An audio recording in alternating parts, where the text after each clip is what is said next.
Hi, welcome to the Folk My Life podcast. Each week we'll be sitting down for a chat with some of our favourite musicians and artists from the Folk My Life playlist. I'm so excited to introduce my guest to you this week, but before I do, if you haven't subscribed to our weekly playlist yet, you can look us up or follow us on any of the streaming channels where you get your music, or you can just go to our website where you'll find our full blog post with weekly notes on the playlist. If you enjoy the podcast, you can follow that wherever you get your podcasts, and we'll be releasing a whole series of these chats over the next few months. We love sharing music too, so if there's things that you'd like to share with us, you can send us a direct message at playlist@folkmylife.co.uk. My guest this week is a magical, ethereal, spellbinding, creative musician. I am completely taken away when I listen to this musician, and the sound fills my heart with joy. I really want to introduce her to you. Bity, welcome to the Folk My Life studio. It's so lovely to have you here. Hello, Andy. Thank you so much for having me. It's my pleasure being here with you today. You're most welcome. I'm so excited to talk to you about your music and about your art. But I think before we get on to that, I'm kind of really interested to know, first of all, what it was like growing up, bouncing around between Umbria in central Italy with all those amazing lakes and waterfalls and Australia, because you sort of bounce between the two from what I read. Yes, I spent my formative years, so when I was a child in Italy, I grew up in Umbria. My mother is Italian and my father is Australian, from Sydney. And then I moved to Australia when I was already grown up, so kind of late teens, university age. That's when I first went, so it was quite late. To Sydney? But yes, Sydney. But then I also lived in Brisbane and Melbourne, so I travelled around. But yeah, it's interesting, it's a varied childhood growing up with someone, with a parent from another background in a different country. So in Italy with a father from Australia. I loved it. And I love Umbria in central Italy. It's very green, it's wild, and I love the nature there. Is that where your love of the natural world comes from? Yes, yes. Definitely. So my parents' house in Italy is in a very isolated place. To get to the house, you have to travel for about 40 minutes on a rough road. So you need to have a good car, or your car will break quite often. And so, as you can imagine, so I'm an only child, but we had many animals growing up. Of course, cats, dogs, and, kind of farm animals, but also horses. We had Vietnamese pig, foxes, hedgehogs, all sorts of, animals around. A crow. I had a crow when I was a kid called Dodo. You had a crow called Dodo? Yes. It was shot by a hunter, and then we went to rescue this crow, and it became my own crow. So I grew up with many animals, no siblings, and it was quite a journey to get to the house. So not many people came to visit me when I was a kid. The school bus traveled for a long time just to get to my place, which was quite funny. It sounds amazing, and it's such a beautiful part of central Italy, sort of equidistant from the coast as well. Did that carry on into Australia? That must have been quite scary going to Australia without your parents, especially as an only child. To be honest, I wasn't scared. I think that would have terrified me. I was quite excited myself for to go on an adventure. And I went to university there, University of Sydney, and it was very different. I was a bit nervous. Also, I met my cousins there from my dad's side, his family there. That was exciting, and just being in a different place. I had travelled a bit, as a teenager.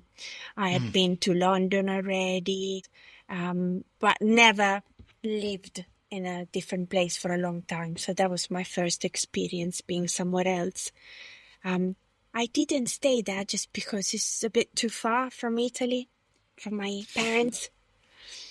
Yeah, I can imagine that. It's nice here because you live in London now, but it must be nice to be, a relatively short hop and all, by the sounds of it, a long car journey. They're still in the same place, I think. Is that right? Yes.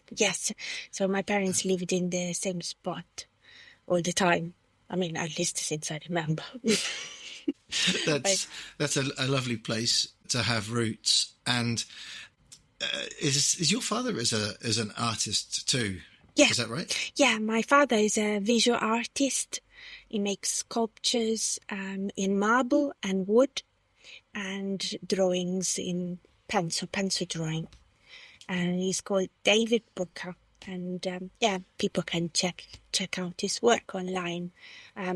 So I grew up, with him sculpting and that sound of marble being chipped. So that tock, tock, tock, tock, basically all morning and evening. And my mum is an art teacher, so they're both very artistic. Wow. And that must have been such an inspiring place to grow up. I'm interested to know how it feels when you go home now as an artist in your own right and as a musician and a successful creative person in your own right, to go back to that studio. Can you kind of imagine yourself as a young girl still in your dad's art studio? And yeah, I feel exactly the same, just older. I don't think I've changed much. I don't know. Yeah, of course we all change, but no, I just go there and I tell my parents about my gigs or about new songs. I play them new songs. They're my fans, If they don't like something that I write, they tell me, some things like that. Like we have a very good relationship. I mean, that's always nice to have people that will. Are they honest with you too? Do they? Yes, yeah, they are. Especially my father. So he's the one that, let's say, just make me do music more. I was playing in bands for quite a while, and he's the one that stimulated me to do more on my own. And so I'm very grateful. It's nice to have that kind of creative thread that runs all the way through. And we'll get on and talk about some of your artwork and some of your paintings later, because I think are you still going through your owl phase, or are you? Yes. Yeah. I don't think it will end. That one will go on forever, probably. I can certainly relate to that. I'm sure a lot of people can. We'll talk about it later. But you were back in Italy playing in the Eterna Primavera festival recently, right? Yes. It's a small festival in the north of Italy, in Piemonte, on the mountains. Very cool festival, indie, with an edge. And there were a few bands, and then there were some art activities. But yeah, it was great. I go there to play sometimes. I don't proactively look for gigs in Italy, but if something comes up, I go. Yeah, it seems like a great opportunity, and it's sort of an excuse to go home and see friends. And do you sing in Italian or English when you sing your own songs at those events? Usually in English. So I find it difficult because I write in English. I find it difficult to translate and go, from one language to the other. But I did translate one song for this festival, and I did play in Italian, which I'm proud of. It's a new song called In the Garden, and I just sang it in Italian, which is great. I can do it, but it's quite difficult, if I have a gig here in London in the same week and then I go to Italy and I do the same songs in Italian, it's difficult, to just get your head around it. I can imagine. You have to sort of switch gear, I guess. Yes. I bet that sounds beautiful in Italian, actually. I've heard a short version of that you put out as a teaser, I think. Yeah. And I could imagine in the Italian accent, perhaps with some bread and oil and a good red wine, that inner garden with the sun, that's probably perfect, right? So yeah, why not? I genuinely love it. Sort of on that summer theme, I think I want to include some music now, and it seems like it would be a great opportunity to include something from your EP, Dreaming in the Morning. I really, really like Summer Will Return. This, to me, has everything the folk song should have, and it's beautifully recorded. And hopefully, if we get time, we'll talk about your recording process a little bit later.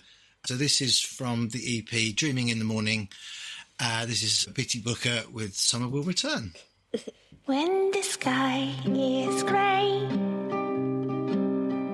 you wish it was another day. This is what you've got. There's no time to undo the knot. Take it as it comes. Summer will return when the sky is grey. You wish you could run away. That's in your knot. Some is real, some is not. Take it as it comes. Summer will return. In the morning there is a beam, and your summer dream, it shines in the air, in the warm orange glare. Take it as it comes. Summer will return.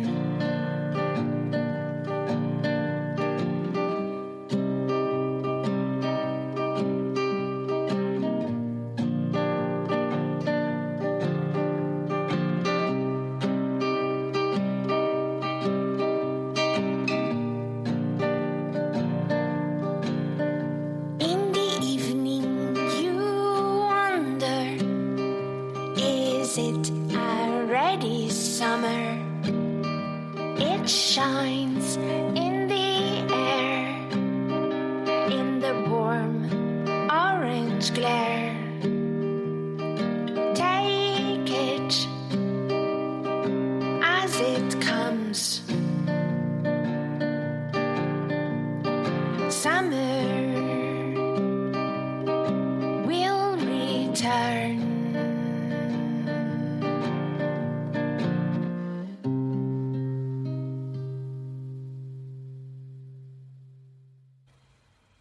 That is such a beautiful, beautiful track, and it makes me so happy to listen to that. Thank you, Andy.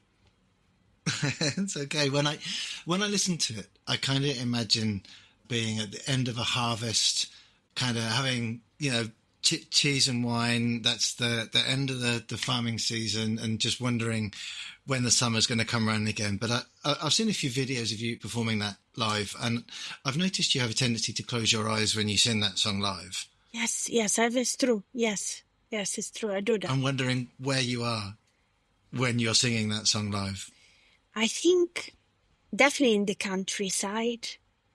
And when I was writing this song, I was thinking about, that moment just before the sun sets. When the clouds become all orange and everything is of that beautiful color. And that feeling wrote the song. So that feeling of, I want to see this again. So summer will return, this moment will return. And even, if there is a day that is not working out and today is all grey, that kind of sparkle, that glare, that orange light will return. So that I think that was the idea behind the song. It's so magical, and I feel like some of your songs are definitely an idea, and some of your songs are definitely a story. And I love that it's sort of going to go one of two ways. You know, you're either going to bask in this beautiful concept, or you're going to go on a story. Yeah. The song we might play later, the Weep Willow, is a brilliant story. That is a found story. That's something that's sort of from folklore that you've converted, and that happens with quite a few of your songs. Yes. So some of my songs come from the traditional, lyrical tradition. Other songs are stories that I made up. Other ones are inspired by real life events or just things I find and I come across. And yes, other songs are just an idea that I have or something I see, and I just think, oh, this is a song. I can write a song about this, and then it just happens. Does it take a long time? Do you take time to craft, or do you let it flow? And yeah, it depends on the songs. Some just kind of write themselves quite easily and just that's it. And other songs I just park them and go back to them later. It really depends. Summer Will Return was more an impulse writing, so it was basically done straight away. I just had to look up some rhymes to finish it. But yeah, it was the melody and the lyrics just came up quite quickly. There's something wonderful about that sort of spontaneous moment, that little flash of inspiration. It's something that other people have talked about on the podcast. You know, sometimes it just happens. And interestingly, and I'm interested to know whether you find this too, but interestingly, people have said that their favourite songs sometimes are the ones that happen super easy like that. And the ones that they've worked at really hard are not necessarily their favourite songs to perform. But yeah, it depends. I don't think I have a preference. I also like the ones that I struggled to finish because it's an achievement. You feel like you've really crafted it. Yes. We were talking about your family a little bit and Italy earlier, and so much of your output is based on stories, and it has this gorgeous, wholesome core running through all of your output, which is one of the reasons I'm so taken by your work. Your story about buying a guitar from Italy makes me think of someone who's gone to collect a new pet from a rescue centre. You know, it's a lovely, lovely story. It's on your Substack, so people can read that story. I really recommend that they subscribe to that. Thank you. Yes. Read them properly because they're beautifully written on your Substack. But could you tell us a little bit about your guitar buying experience? Because it's just gorgeous. So I love it so much. I take guitar buying quite seriously. So it's not just the guitar for me, but it's the experience, because then that enables a relationship with the instrument for me. So it's quite important that I set things right from the start and make it a thing. Well, it's 2 stories that I wrote on Substack, but it's on the same kind of, the same newsletter. But apart from that, I also went to collect some guitars in Spain. Wow. In a factory called Bros in the south of Spain near Alicante. On 2 occasions, so I have 2 guitars from that factory. And I went on my own, just booked a flight. Then on one occasion, I booked a seat for the guitar as well. On one occasion, I didn't. But then I was treated quite badly. They didn't want to put my guitar, how they treat guitars really badly and put them in the hold. And I was so concerned. And I had to kind of make a scene, not make a scene, but kind of be really upset. And then they allowed the guitar on the plane for me because I had just bought it. Anyway, apart from that, from these logistical problems, I really enjoyed the experience of going to pick up my guitars in Spain. I went to the factory. These guitars were made for me. choosing the wood and then trying the guitar there in this beautiful studio. So that was amazing. And then another one I picked up in Italy, near Perugia, near where my parents live, was a second-hand guitar. And then another one in Italy as well. I have quite a few, I have to be honest, but they all have a story. They're not all classical guitars, though, are they? They're a mixture. Are they all classical? Yes, all classical guitars. I also have a steel string. I have a couple of electric guitars as well, a bass. But yeah, I performed with a classical guitar. Okay. Do you keep your electric guitars because a long time ago you were a bit more of a rocker? So one was my grandfather's. So that one is an Echo. It's really beautiful. It's with a sparkling cover on it. It's just so good. It's from the 50s. It's amazing. And then another one is from my metal days, and it's an ESP with the little horns at the top. Of course. And I keep it, but I don't play it very often. But sometimes I do just for fun. And then I also have another one that was my father's. So, yeah. Okay, I didn't realise your father played. Yeah, so... not very well. He concentrates on sculpture and drawing, but he can do a few riffs. He used to be in a band when he was a teenager in Australia. So yeah, but he can only do like 10 riffs, and he plays them all, repetitively. So. Just that sounds about like me, to be fair. But enough to show off at a party, but then you have to put it down really quickly in case you get found out. Yeah. Yes, exactly. Yes. Yeah, I love that. So I was sort of hoping that you might admit it, but you did play in a punky rock band metal in Australia. No, metal band. Metal band right. in Italy, actually. Yeah. Oh, right. I thought that was Since in I Australia. was 14, I played in bands in Italy, a multitude of metal bands, an all-female death metal band in Rome called Putrefied Beauty. Then, of course, that's amazing. It was so fun. And then, there's quite a few, but if you're curious, you can look up my metal profile. They have created a metal profile for me on Encyclopedia Metallum, which is a website with all the metal people, I think. I don't know. It's so funny. Every time I see it, I laugh. But yeah, I am there. And there's the list of my releases and bands. Yeah, it was a fun time.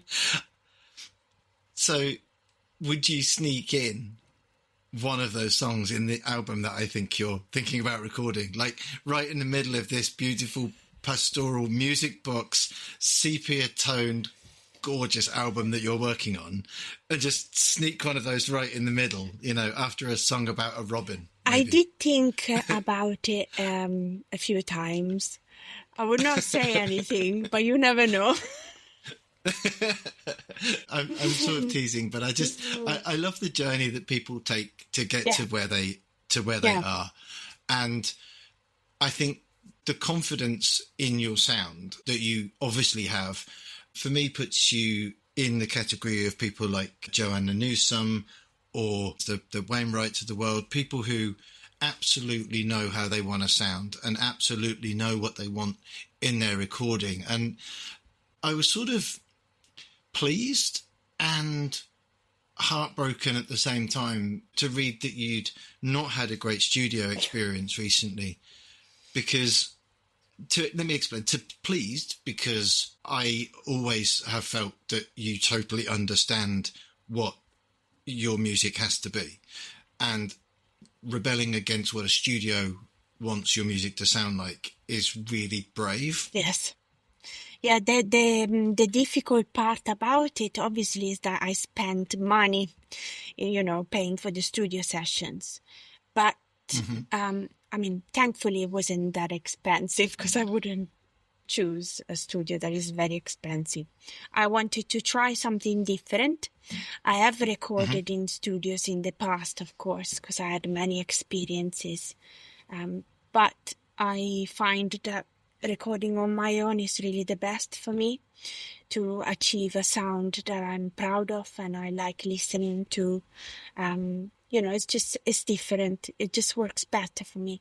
But yeah, I was like, okay, let's try. Let's go in a studio. Maybe I can get things done quicker. That's what I thought, record more tracks in a day, because sometimes I waste so much time when I record on my own, or I get distracted, or there is too much noise coming from the outside or the flat downstairs and I cannot record. There are many reasons why I thought, oh, let's give it a go. But yeah, it just reinforced the idea that I have to do it on my own, and doesn't matter if it takes longer. I want to do something that I'm proud of and it sounds good for me, because if it doesn't sound good for me, it will not sound good for other people. I think that's so obvious when you listen to your music, is that it is absolutely what you wanted to get onto the tape. And you record on a 4-track, right? And you record in one go, so voice and guitar together. Yeah. So I just record with one microphone, guitar and voice together on my 4-track machine, which is just here next to me. And then I translate the recording to digital and just work my magic a little bit in terms of, a bit of reverb, a bit of things. I just add the standard stuff. And but the essence of my recordings is the take itself, because it's done live. So if the live take doesn't sound good, then I can do what I want on Logic, but yeah, it would never sound good. I think that's a really kind of healthy way to look at it as well. We were talking in another podcast episode to the artist Rachel Hill, but she made exactly the same point, that if what you originally put down is not right, the more processing and the more post-processing you do, the less and less of the original is left. That one track take, to me, slightly, it brings an authenticity to it too, which is really, really special. Much like a painting or a piece of art, you kind of have to get it right first time. You got a right? point there, exactly. I'm not saying that people that do things digitally or I'm not saying that's not correct. It's just a different way of doing your music and creating. There are also many illustrators that do things digitally and they do amazing stuff. But it's different. So it's just a matter of you have to choose the way you like to express. And then that way it can change or can stay the same. It depends. Maybe for me it will change one day. But at the moment, that's the way it is. I like that very much. A friend of mine played me a song he'd recorded and he was planning to release, and he actually showed it me playing on Logic, which was the first time I heard it. It was a brilliant song, but he would never be able to tour with it because he doesn't know 13 keyboard players.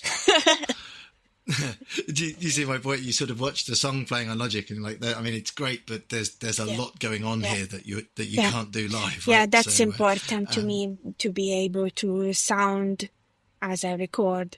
So if you listen to, I don't know, Summer Will Return, when I do it live, it sounds exactly the same. And that comes across on some of the videos of your live performances that I've seen. The translation from a live recording, because of the way you record it, actually is brilliant, because people will hear it exactly as you expect them to hear it, which is some wonderful. People might think that doing what I do is easier than maybe adding a lot of keyboards or trumpets or things, but it's actually quite difficult, and that's why I do so many takes. There are you can be in a particular mood and then you record and that mood doesn't sound right in the song, so you have to wait maybe a few days to do it again. Maybe you are in a better mood to record that song and then it will sound good, or I don't know, it's the way you put the microphone, the angle, it can change the sound entirely. So there are many aspects that need to be considered, even if it's only one microphone and a live performance. It's quite difficult. Let's hear another track, actually, then. Let's hear a sad song. I'm trying to work out when you wrote this, because it went on the main EP. I think I actually wrote it around 2021, during that time when I was recording. Something that I don't do. I don't write the year I wrote songs. Maybe I should start doing that. I think they're so timeless, I don't think it matters. But I was just interested to know, because I was going to ask about where you were at when you wrote this, because it is a true lament. And is it something that you deliberately, were you in an awkward place where this came from? As far as I remember, when I wrote that song was during COVID, and I was alone quite a lot, and sometimes a bit upset, because not seeing people, not being able to see my parents or travel, play gigs, because I love, connecting with the audience, playing live. So I couldn't work my day job, so, like everyone else, basically. So I was feeling quite lonely. And then I would turn the radio on, and all the songs on the radio were quite sad as well. So I think that's the idea that I got. It was like, I'm here, I'm feeling quite upset. And then I turned the radio on, and there are these songs that make me even more upset. I totally understand where you're coming from with that. But let's play it, because I really want to play it, and then we'll talk about it again afterwards.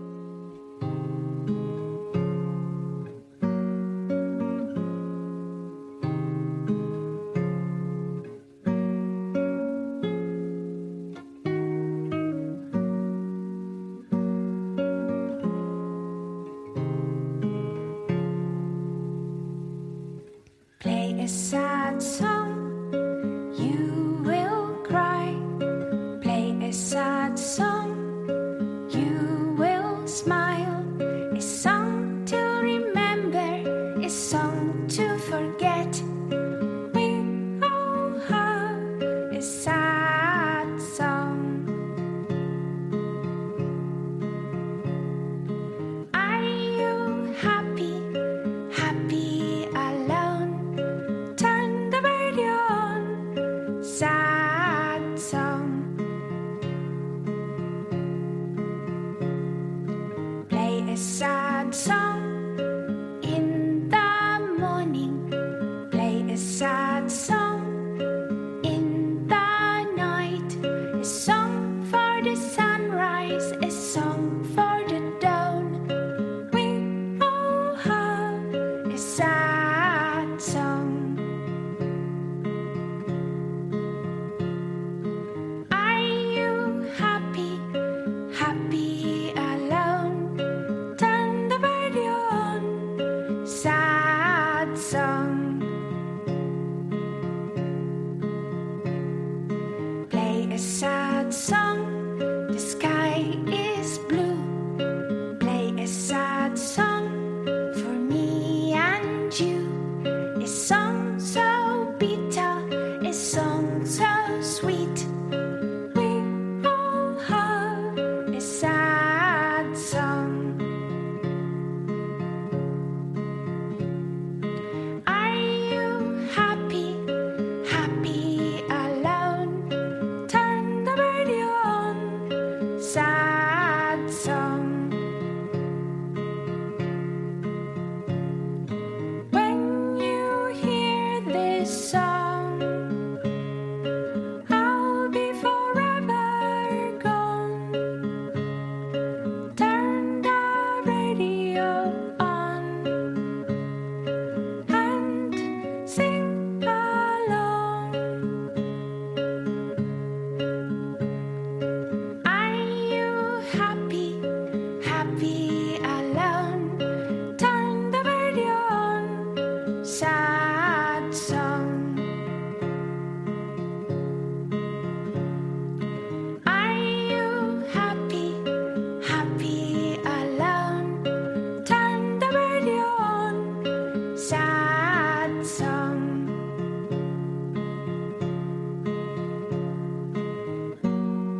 I love listening to that song, Bity. I think the reason I wanted to include it here is because I don't think it's the first song people reach for when they think of your music. And the reason I come back to that song personally so often is because it feels like when you are sad, and I think if we're honest, everybody has things from their past or things that just sneak up on you sometimes and make you sad. And it's like being able to cling on to something that makes you not feel quite so bad. It's so bright as a piece of music, even though it's a sad song. The melody in that reminds me of like a music box kind of tune. Does it feel the same to you, like that kind of music box style sound to it? Yeah, I think I wanted to sound like I was coming out an old radio. From a wooden, old radio. So that was my idea, because, it says, turn the radio on, sad song. So that image of, coming from a radio, and you turn on the radio and that sad song is playing. And then, you find yourself thinking, daydreaming about things. Just that image, that was the idea that I had. It's such a lovely, soothing kind of song, and I'm very taken by it. So I'm sorry for gushing about it, Thank you. It is lovely. So your EP, the latest release, is, I mean, it is sensational, and I think people are really taken to this live. This is something that's really caught on with people, and I want to talk to you a little bit about the process of writing songs and how those found songs come to you. For example, the Frog and the Mouse, that's a song that you originally recorded for Carl Sinfield's Sing Yonder Yes, collection. it's funny because that's the reason why I recorded that song. So he asked me to participate in his compilation. Wonderful compilation, by the way. I encourage every listener to go on his website or Bandcamp and listen to it, because there are some incredible artists on it doing wonderful songs. Could you tell us a bit about the collection, actually, while we're on the subject? Just to tell us a little bit about what he's trying to do with that Sing Yonder collection, because your Volume 2 has got your track on it. Yeah, right? so what he does is trying to, reach more people and make more people love folk song and traditional music. And he publishes books with lyrics and chords, so people can learn these songs on their own, in their own time, and try and do their own versions, perhaps. And then he also adds a little bit of background about the songs and the story. And then this is the second CD that he's doing, Volume 2. He has done a Volume 1 as well, and he invited artists to do their own versions of these songs. So I've done my own version of the Frog and the Mouse, which is traditional.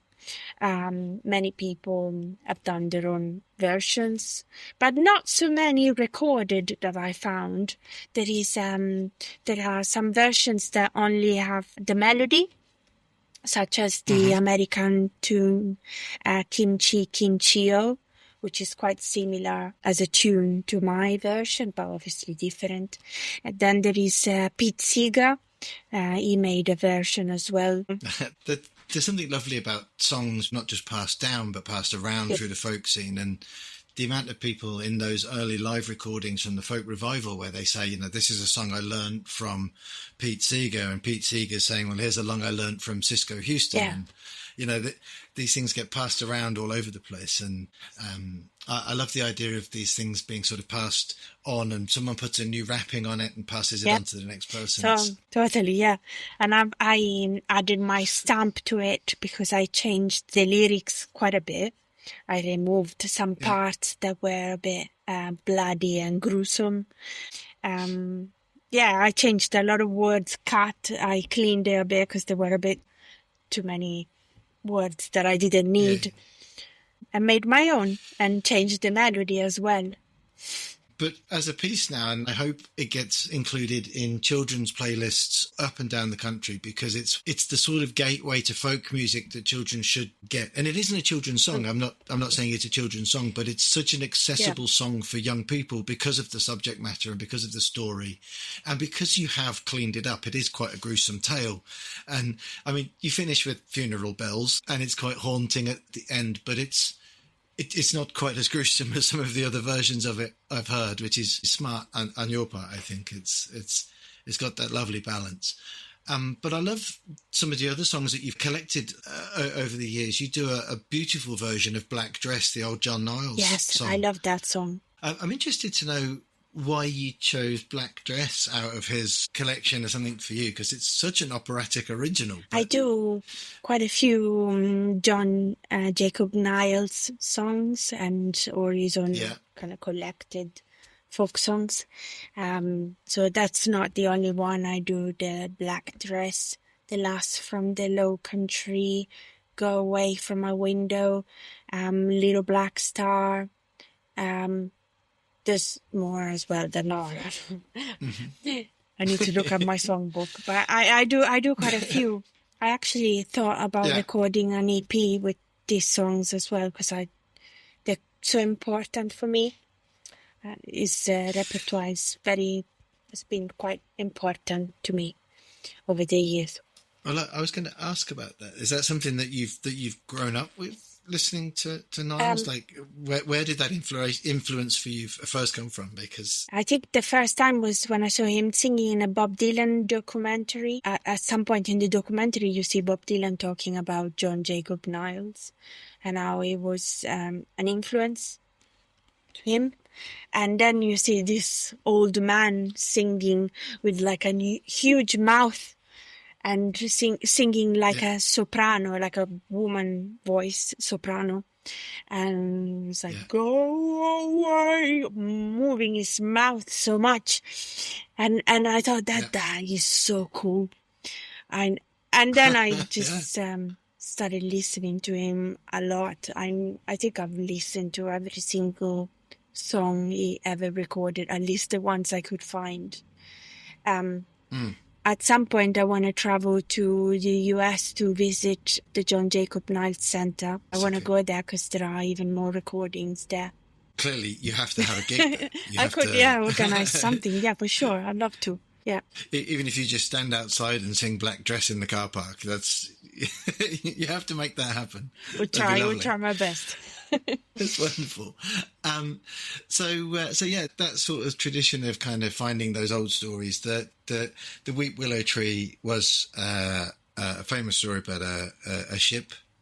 Doesn't end so well for the cabin boy. No, that's why I put a graveyard at the back of my EP, because everyone in the songs die. The frog, the mouse, and the sheep, and the ship sinks or disappears and the cabin boy dies. Hopefully people will find your shop on Bandcamp. Definitely do that on a Friday. Bandcamp Fridays is definitely the place to go find that. But look at both sides of the EP that you've made, because they're your illustrations and your art is beautiful. But people can't see what I can see, but you're holding up the EP there, and on the front are the four characters from the songs, and on the back it's kind of similar style, but it's just their gravestones. And if you didn't know anything about what was on that CD, but you saw the front and the back cover, you'd know it was a folk album or a folk CD, right? Because it's got everything you need to be a folk CD right there. That's the story. Let's listen to the Weep Willow Tree, and we'll find out what happens to the cabin boy. So this is the Weep Willow Tree from your new EP, and the EP is just called The Frog and the Mouse. That's right? called The Frog, the Mouse, the Ship, the Cabin Boy. So here's the story of the Weep Willow Tree. There was a lofty ship, she sailed on the sea. The name of the ship was the Weep Willow Tree. She feared she would be taken by the Turkish reverie. She sailed on the lowland, low. She sailed upon the lowland sea. Up steps the cabin boy, aged 12 and 3. He says to the captain, what will you give to me if I swim alongside the Turkish reverie? If I sink her in the lowland, lowland low, if I sink her in the lowland sea. Well, I will give you silver, I will give you gold, the hand of my daughter, if you would be so bold to swim alongside the Turkish reverie, to sink her in the lowland, lowland low, to sink her in the lowland sea. The cabin boy got ready, jumped in the sea, he swam alongside the Turkish reverie. With his little drilling tool, he bored holes 3. He sunk her in the lowland, lowland low. He sunk her in the lowland sea. The boy turned around, back again swam he. He called for the captain to haul him from the sea. The captain wouldn't heed, his daughter he did need. He left him in the lowland, lowland low. He left him in the lowland sea. The crew, they helped him out, upon the deck he died. They wrapped him in his blanket, very soft and wide. They cast him overboard to drift upon the tide. He sunk in the lowland, lowland low. He sunk in the lowland sea. There is a lofty ship, she sails on the sea. She sails without a cabin boy, the age of 12 and 3. She fears she would be taken by the Turkish reverie. She sails on the lowland, lowland low. She sails upon the lowland sea.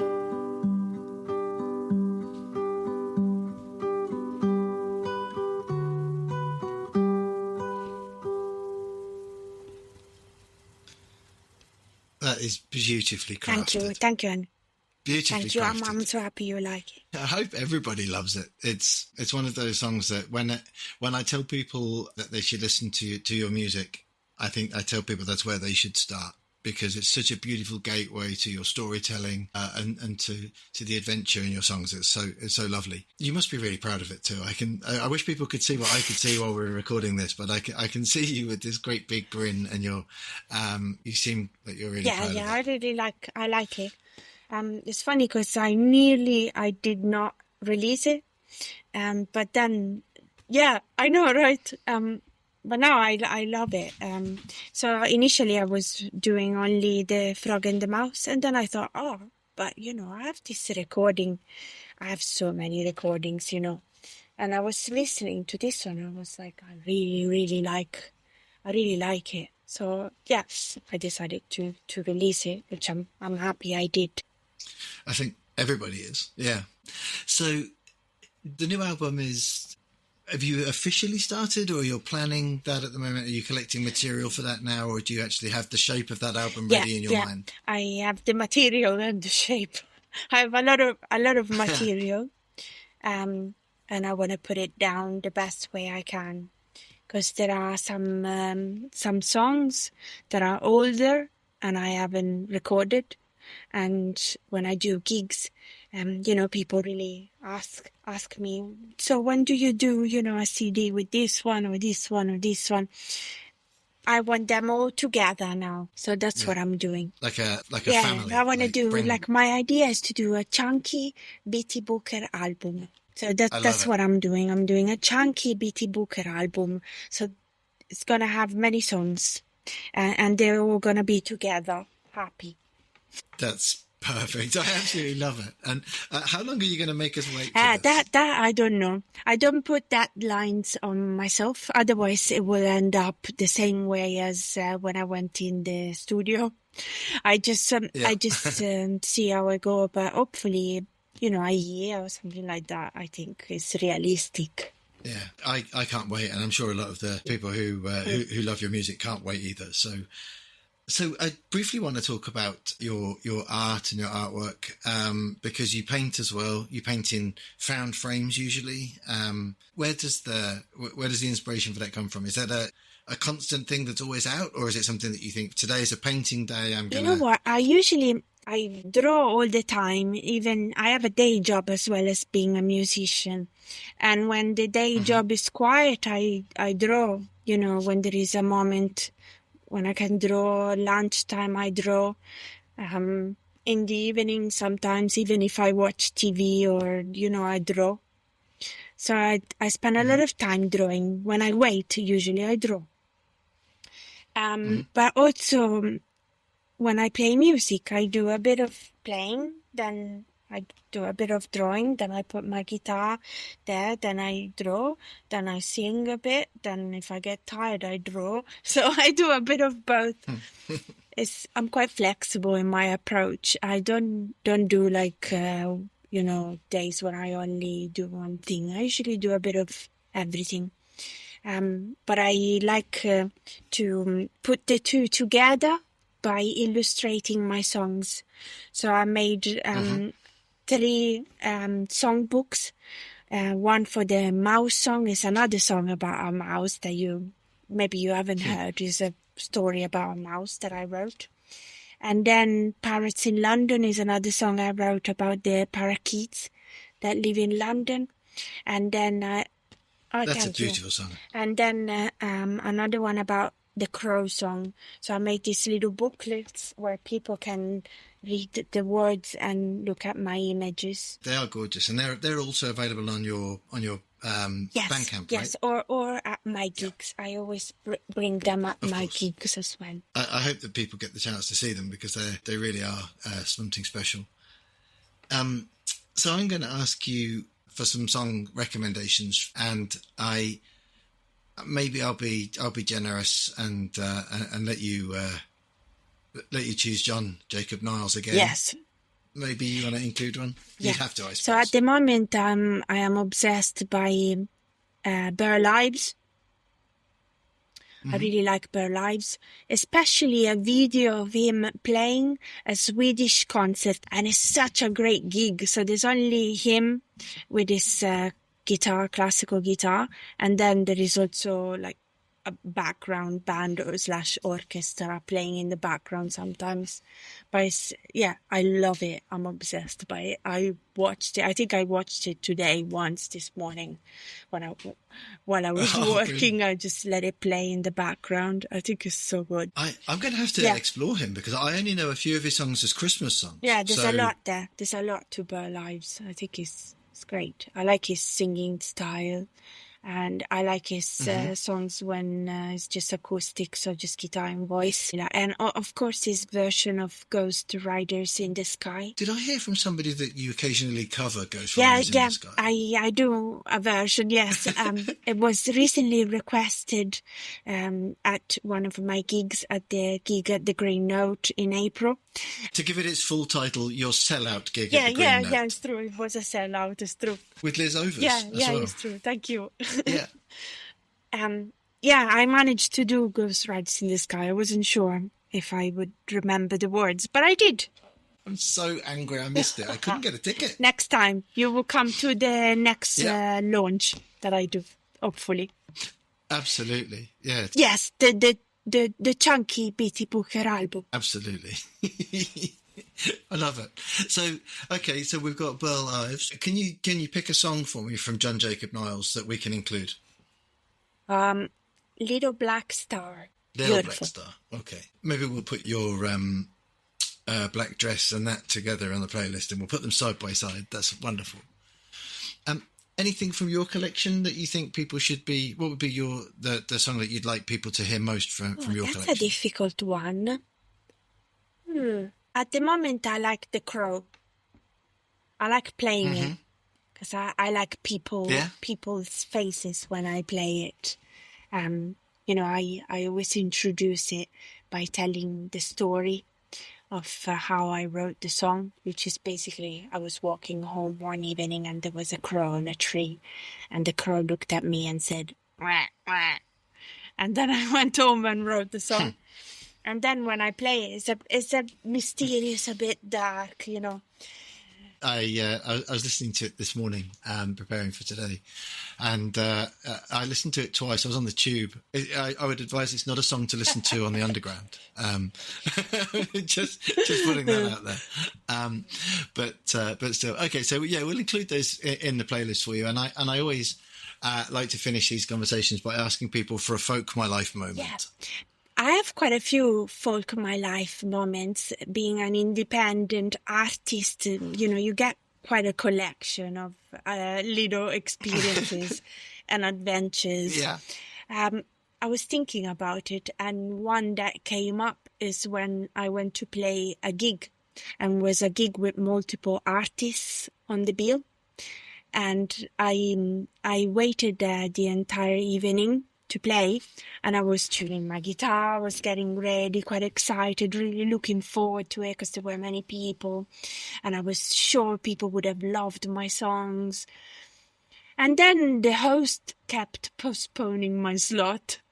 Like it will be a time which was, I think, 9 p.m. or something, 9:15. So I was like, okay, I got there like 6, 7, just to get ready and super excited. And then it was 10 o'clock. At 10 o'clock, he was like, oh, yes, just wait here. So I was like, yeah, in 10 minutes, tuning, getting ready, warmed up, doing my vocal exercises. And then again, 11:40. So I was there basically until 1 a.m. in the morning. And then I didn't even realize how late it was because I was so happy. I was quite excited. It was quite a few years ago, but it stayed with me. Mm-hmm. And then obviously got to 1 a.m. and he came out and he said, oh, look, now it's too late. We have to stop. So so fuck my life, basically. Yeah, absolutely. Totally. Yes. Folk my life. Yeah. Just that's so you didn't ever get to play that show? No, it was a strange one. It was a bill with multiple artists, organized by whatever promoter. I don't even remember. But it would have been nice. I'm sure the people would have loved my music as well. Of course they would. But yeah, it didn't happen. So. Oh no! That's the saddest folk my life moment yet. That's really kind of that's bummed me out so much because I can just imagine you kind of excited backstage and like continuously tuning a perfectly tuned tuning. guitar. I was there tuning, and also because he didn't tell me, maybe in an hour. Every time was like, 10 minutes, 15, 20. So I was always there on, ready to go. Ready to see. At the time I was, I think I wanted to sing Little Boxes.